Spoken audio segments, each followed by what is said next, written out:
పితా పుత్ర పవిత్రాత్మ నామమున ఆమేన్.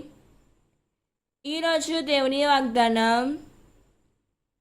పాస్కా పండుగకు 6 దినముల ముందు యేసు బెతానియాకు వచ్చెను. అది మృతులలో నుండి లేపబడిన లాజరు యొక్క స్వగృహము. అక్కడ యేసుకు విందు చేయబడెను. మార్తమ్మ పరిచర్యలు యేసును లాజరు పంక్తిలో కూర్చుండెను. అప్పుడు మరియమ్మ విలువైన స్వచ్ఛమైన జటామాంసి పరిమళ ద్రవ్యమును సేరున్నర తెచ్చి యేసు పాదములను అభిషేకించి తల వెంట్రికలతో తుడిచెను. ఆ పరిమళముతో గృహమంతయు గుబాలించెను. మత్తాయి 12వ అధ్యాయం 1వ వచనం.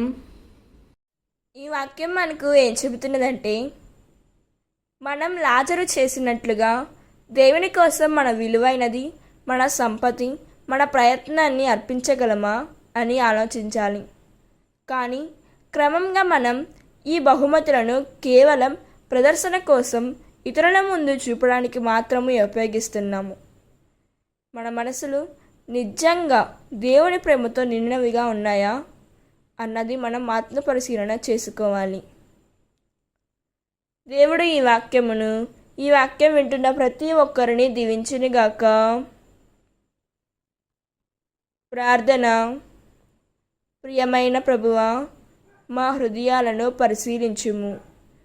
యేసు సేవలో మనం నిజమైన ప్రేమతో స్వార్థం లేకుండా ముందుకు సాగేలా దయచేసి మార్గనిర్దేశం చేయుము తండ్రి. మా జీవితం, మా ఆలోచనలు, మా ప్రయత్నాలు నీకే అర్పింపబడేలా నడిపించుము తండ్రి. ఆమేన్.